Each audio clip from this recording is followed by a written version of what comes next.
Faux diplôme, agression, vente illégale de médicaments sur Internet, criminalité pharmaceutique.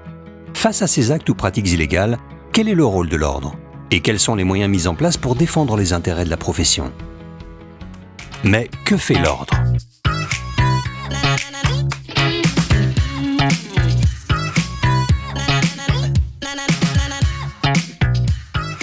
L'ordre a pour mission d'assurer la défense et l'honneur de la profession.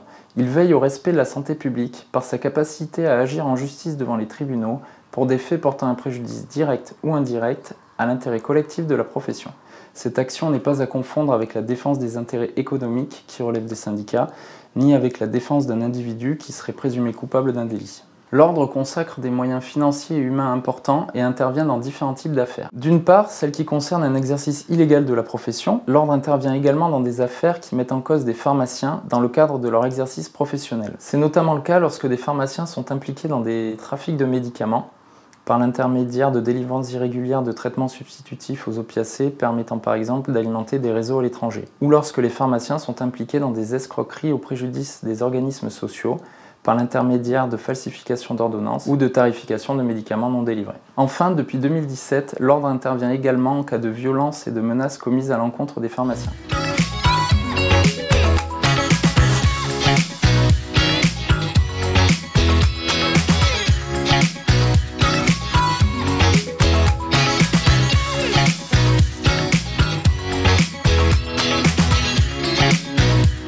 L'exercice illégal de la pharmacie est un délit pénal qui concerne à la fois les personnes physiques et morales. Il est constitué dès lors que les conditions exigées pour l'exercice de la profession ne sont pas satisfaites. Par exemple, lors de la vente de produits répondant à la définition légale du médicament par des structures non pharmaceutiques, y compris sur Internet, ou lorsqu'une personne exerce sans avoir les qualifications requises ou sans être inscrite à l'ordre. En cas de suspicion d'exercice illégal, le pharmacien doit conseiller à la victime, c'est-à-dire son patient, de porter plainte. Et ensuite, de son côté, remonter l'information auprès du conseil dont il dépend.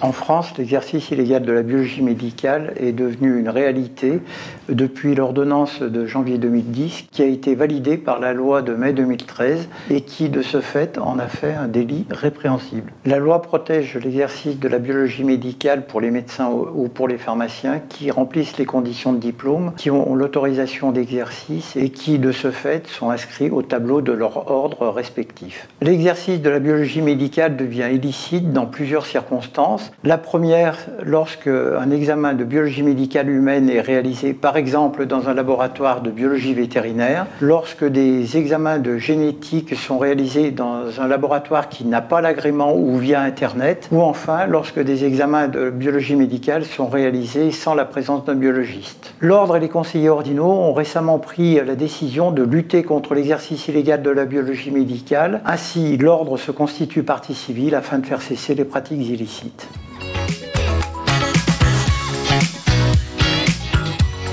C'est un fait, l'insécurité et la violence auprès des professionnels de santé ne cessent d'augmenter. Alors que doit faire le pharmacien? Le pharmacien doit signaler son agression à l'ordre sur le site internet de l'ordre dans l'espace pharmacien.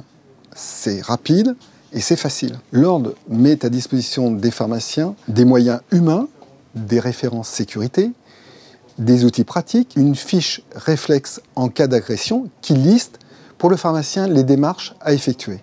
L'ordre a aussi la possibilité de se porter partie civile en cas d'agression ou de violence faite à l'encontre des pharmaciens parce qu'ils sont pharmaciens. L'ordre suit alors le procès. Il est essentiel de déclarer les agressions à l'ordre car cela lui permet d'affiner ses connaissances sur le phénomène en métropole, en outre-mer, de prendre des mesures adéquates et de dialoguer avec les ministères concernés, santé, justice, intérieur. Donc, pour résumer, face à une pratique d'exercice illégal de la profession, j'invite la victime à porter plainte. Si je suis dans une situation d'agression, je dois porter plainte, puis contacter le conseil de l'ordre dont je dépends, afin d'envisager la réponse la plus appropriée. Ainsi, l'ordre peut me soutenir et agir à mes côtés.